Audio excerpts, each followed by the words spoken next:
welcome to The Bad Word with David Shelton. And I am your host, Ricardo Montalban. We had a really big summer, so let's go over what happened.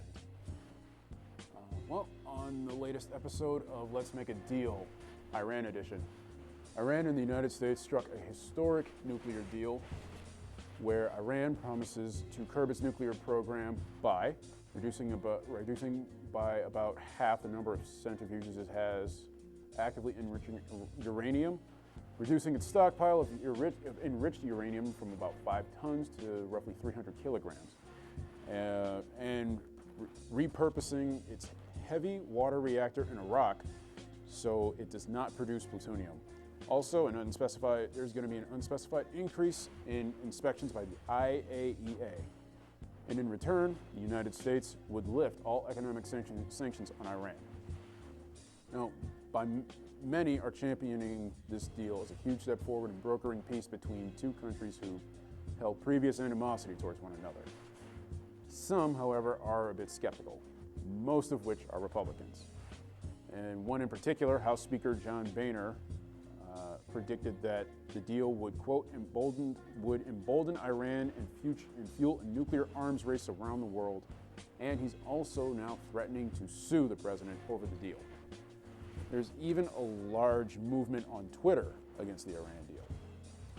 And what I find funny about this is that I've heard all this criticism about the Iran deal, but I haven't heard any other solutions, or even what's wrong with it. It seems that Republicans and a few Democrats, I can't leave those dicks out too, but it seems that they criticize the Iran deal the same way I criticize 50 Shades of Grey. Have I seen it? Of course not. Do I think it's stupid? Of course I do. Now, the Republican response to this deal embodies one of the biggest issues facing American politics today, besides the insane and obscene amounts of money that are spent on the elections. Hashtag Feel the Burn, hashtag Bernie Sanders 2020, or 2016, sorry. But one of the biggest issues facing American politics today is partisanship. There's so much, basically, whatever you do, I'm going against it, without any regard for what it means, the truth, any of that. Both sides seem to just ignore one another and put their fingers in their ears and go, la, la, la, la, la, I can't hear you, everything you say is stupid. And to me, that's not how a system should run. Both sides should help one another, not hurt one another. Next, Donald Trump. I hate this son of a bitch. But my personal feelings aside, Donald Trump announced that he was running for president in a really racist rant. He he called all illegal immigrants, mostly from Mexico, rapists, murderers, drug dealers. He said they're not sending their best people. You know, you'd think a racist asshole like Donald Trump would do something else besides run for president, like, I don't know, NYPD cop or Fox News analyst. But what's sad is that when he was confronted about this on live television, he didn't back down. His response to this was, and I quote, "Someone's doing the raping." But in his defense, he was right. Someone was doing the raping. It was Bill Cosby. Speaking of Bill Cosby, it's time for our segment, Perverts of the Week. And up first is, speak of the devil, literally, Bill Cosby. Bill Cosby drugged and sexually assaulted over 40 different women. And to put that into perspective, that's almost as many candidates that are running for president on the Republican ticket. Now, many people came to his defense until a 2005 deposition revealed that he bought Quaaludes to give the women he wanted to have sex with. In response to all this, The Cosby Show was taken off the air. He lost endorsements from Coke, Jell-O, and Kodak. And U.S. Senator Kirsten Gillibrand is calling for his Medal of Freedom to be taken away. Oh, the irony of this man having a Medal of Freedom. But throughout all of this, Bill has actually still managed to gain 2 endorsements, to a lot of people's surprise. Of course, those endorsements are NyQuil and Valium. Next, Jared Fogle. Subway spokesman Jared Fogle is being investigated for child pornography and pedophilia. Text messages reveal that he may have even paid a 16-year-old girl for sex. But to be fair, we should have expected something whenever he said "eat fresh" and then winked into the camera. Now, this all started when Russ Taylor, the leader of Fogle's anti-childhood obesity campaign, was arrested for child pornography. It seems just as kids begin to lose their chub, Russ gained his. Now, according to a female acquaintance of both Taylor and Fogle, Taylor sent inappropriate text messages to her soliciting her for bestiality, and Fogle made inappropriate comments about middle school girls during his promotional visits. One of them being, everyone under the age of 13 gets a free 6-inch. Next, the Confederate flag.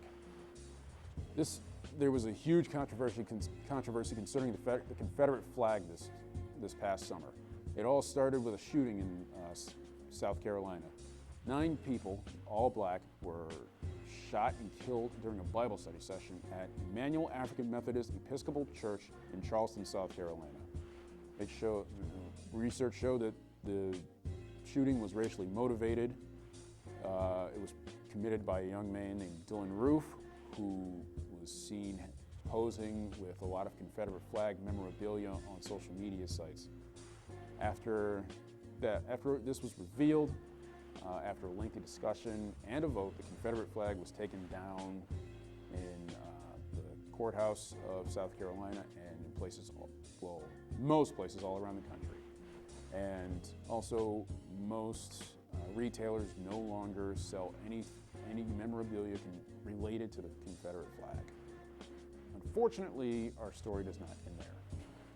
A few weeks later, the KKK and the Black Panthers held rallies in the same place on the same day when it was probably over 100 degrees outside, and I bet you can guess that calamity ensued.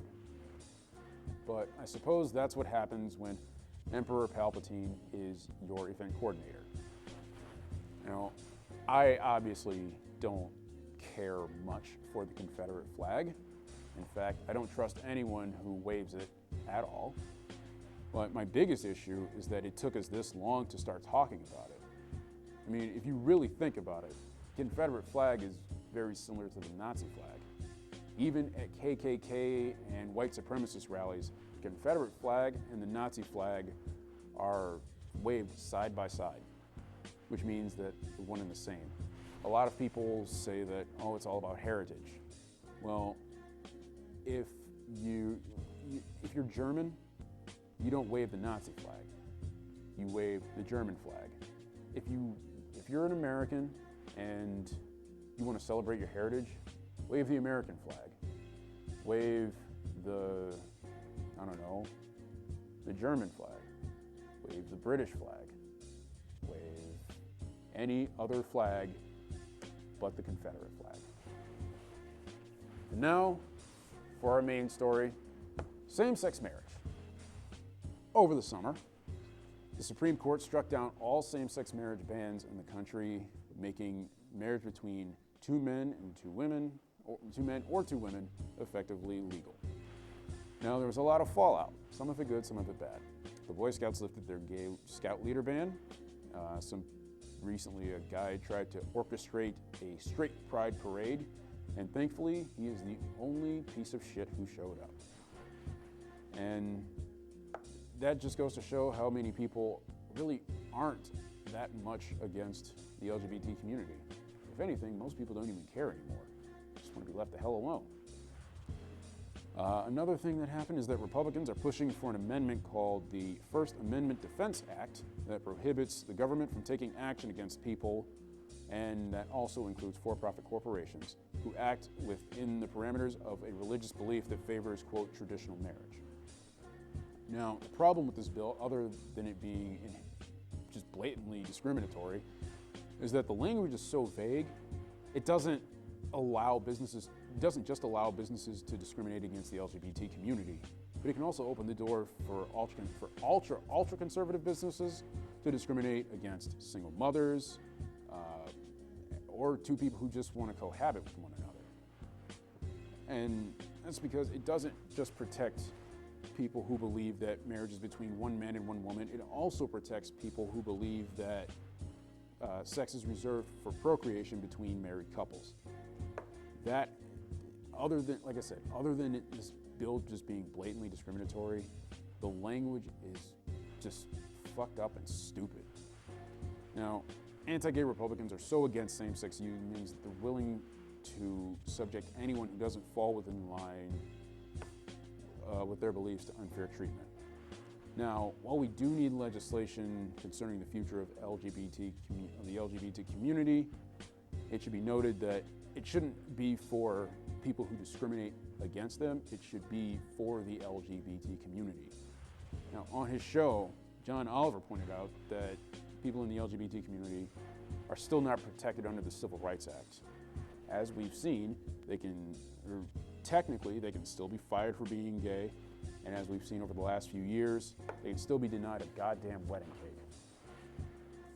Also, over the last, I'd say, month or so, Kentucky clerk Kim Davis has refused to give gay married couples marriage licenses, even after a federal appeals court ordered her to do so. So she just said no, citing her, quote, religious freedom, and thankfully she was held in contempt and sent to jail. And all this, taking the moral high ground after she's been married 3 or 4 times, she's had children out of wedlock, and yet she still has the nerve to take the moral high ground. This just goes to show the absolute bullshit that is the religious right. Oh, and another thing, the Oath Keepers, which is some right-wing militia group, they have vowed to protect Kim Davis from getting arrested again, because apparently in America, a bunch of lunatics with small dicks can decide who gets arrested or not. Actually, that's true. They're called the police. Now, in America, the Constitution gives people the right to freely practice whatever religion they choose, which is fine. It's actually great. It's one of the things that separates us from a lot of countries in the world. But that doesn't mean that one religion usurps everyone else's rights. Or it doesn't mean that one person's religion is equal to federal law. See, there's a name for what that is, and it's Sharia law. It's the same thing that a lot of right-wing Christians think that President Blackenstein is bringing to the United States.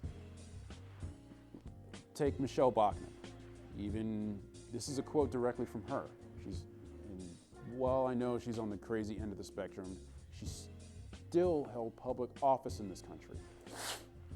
And I quote, President Obama, if you look at nearly every decision he has made about this issue, it is to lift up the Islamist. Sharia law, in effect, becomes the law of the land. There's even a Texas coalition that is working to ban Sharia law in a country where there isn't any. Well, actually, there is Sharia law here, but it's just in the form of Christianity. Now, I highly doubt that your religion tells you to deny people basic human decency or rights. But to be quite honest, if it does, you need to get a new fucking religion. Now, while we're on the subject of homosexuality, I think that a brief history lesson is in order. Now, homosexuality has been around for thousands of years. It actually predates some religions. It was mostly prevalent in ancient Greece, where men and youth would partake in relationships that we today would consider homosexual. I'm almost surprised they didn't do this in Catholicism. And also, marriage hasn't always been between one man and one woman. A lot of the earliest, some marriages were between many different people. You had some people who would marry one woman but also have a concubine. You even had a lot of marriages early on that were arranged, much like the Clintons. And what's funny is that a lot of these marriages that were between more than one man or woman, some of them even took place in the Bible. This is hilarious. In the Bible, I'll use Abraham, for example. Most Christians know who Abraham is. He married Sarah, who was his niece. And his son Isaac married Rebekah, who was his first cousin once removed. And his son Jacob married Leah and Rachel at the same time, who were also his first cousins. With all this incest in the Bible, I'm honestly not surprised that rednecks love it so much. All right, now I would like to introduce a good friend of mine. He works with the Office of Diversity and Inclusion at John Carroll University, Solomon Redesno, but I just know him as Salo.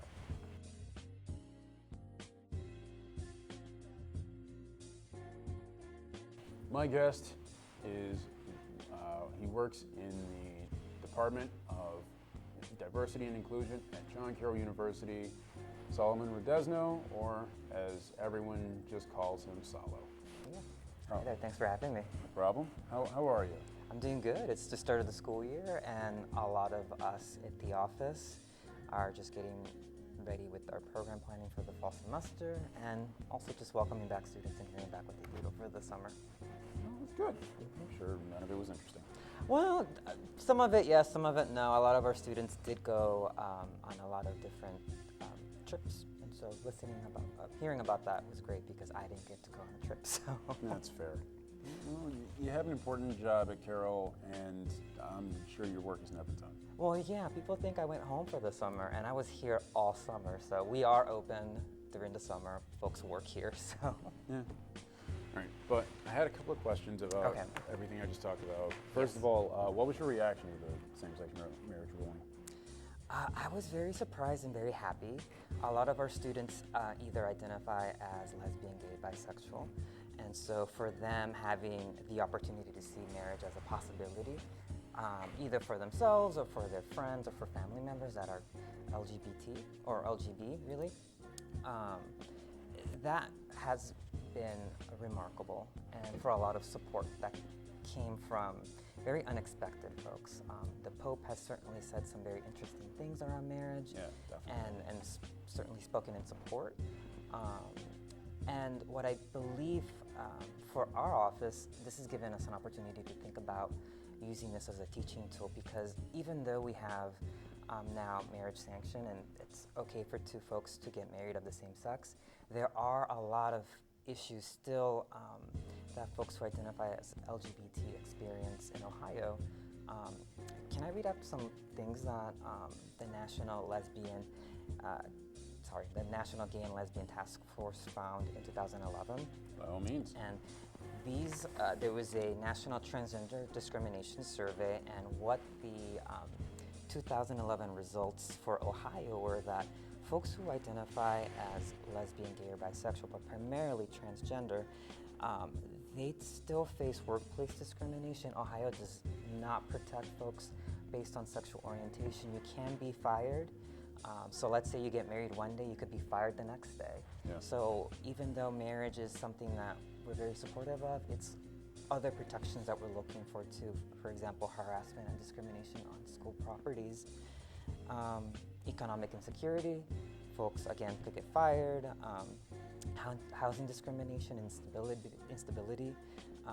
If folks think you're gay, that could be enough for them not to offer you housing or an application to an apartment. And that really is where my office comes in to educate that this is not a one single issue. Marriage is great, but we have all these other very basic needs that we also need to address as a nation. Yeah, couldn't agree more. And I mean, as you heard, I went into that the LGBT community still isn't protected under the Civil Rights Act. Absolutely, yeah. This is something that a lot of people are surprised. We start thinking of the types of things that we take for granted, and I think that's one area that we really need to think about a little bit more in depth, particularly our transgender individuals. Folks put together that sexual orientation and gender are the same, but when we're looking at lesbian, gay, bisexual individuals, we're really looking at sexual orientation. When we're looking at trans issues, we're looking at gender identity and expression, which are two very different things. And so those are the folks that are the most targeted. And if we look at the different mergers that happened this very year, we are up to 17, and all of them have been trans women of color. So, of course it has. All right, my next question is, since are you in charge?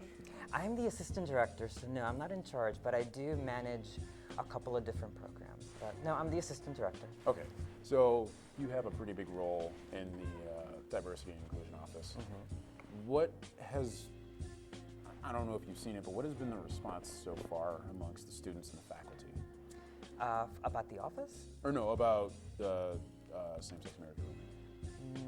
Well, I think it being a Catholic Jesuit campus, it's very, 61% of our students identify as Catholic. Now that could be whether they practice it or whether they're sort of non-practicing Catholics, or what I am, a cultural Catholic, where I go to church during the holidays, and that's about it. Yeah. I mean, who would turn down free wine? Well, whatever. So we do have a very conservative population of students, but a lot of our students come to John Carroll because they believe in social justice.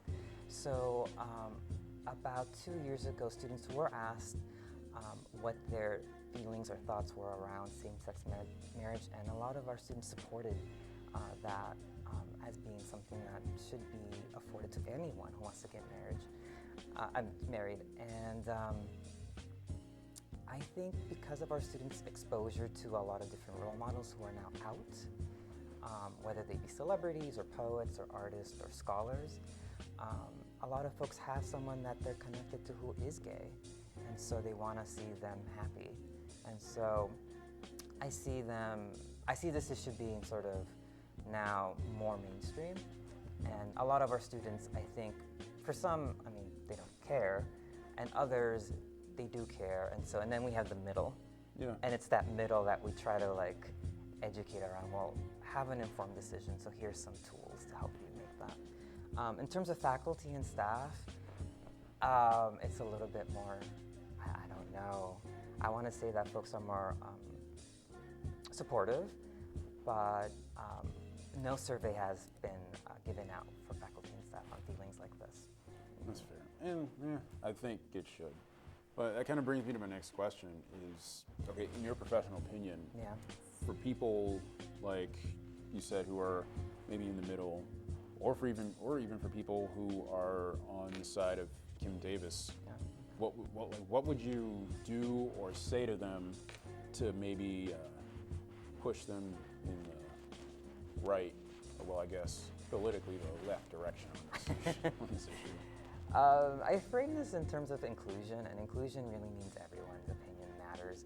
And even the Kim Davises, who people consider as very conservative, passionate, some folks actually look at her as a role model, which we have to see as that is the reality of the United States, is that you can express yourself. However, what makes her distinct is that she took a public oath to support the Constitution, and now having this being something that she's supposed to do, that's problematic. Yeah. That's her job. And I think I saw a funny meme about, if you're familiar with the X-Files, and there's an agent there called Dana Scully, who is a doctor, and she believes in science and doesn't believe in UFOs, and the X-Files is all about exploring the supernatural. Well, even though Dina Scully did not believe in UFOs, she still did her job. Yeah, She still investigated. It's a funny way of understanding that if you work for the federal government, you take an oath. And Exactly. so that's a little bit different with Kim. But with students who are not open-minded about this, oftentimes it's a conversation that needs to be had, and typically it's exposure to just that contact hypothesis that explains how when two different groups come together, oftentimes there is dissonance, there's going to be disagreements because we aren't all socialized the same way. That's true. However, our purpose for existing as a center at this institution anyway is to allow those to be productive and build up. And so what I see happening right now, especially with a lot of the examples that you gave, a lot of those tear people up and don't build together. They don't build community, they actually destroy it. Yeah, I've noticed that too. But that's pretty much all the time we have. Oh, okay, well, thank you for having me. Salo, thank you for being here. Absolutely. And just two final thoughts. One, since gay marriage is now effectively legal countrywide, can we please stop fucking calling it gay marriage and call it what it is, marriage. That's it. Not gay marriage, not lesbian marriage, not transgender marriage, not Caitlyn Jenner marriage. Just marriage. And on Kim Davis, if she's not going to do her fucking job, give it to me. I'll do it. Thank you and good night.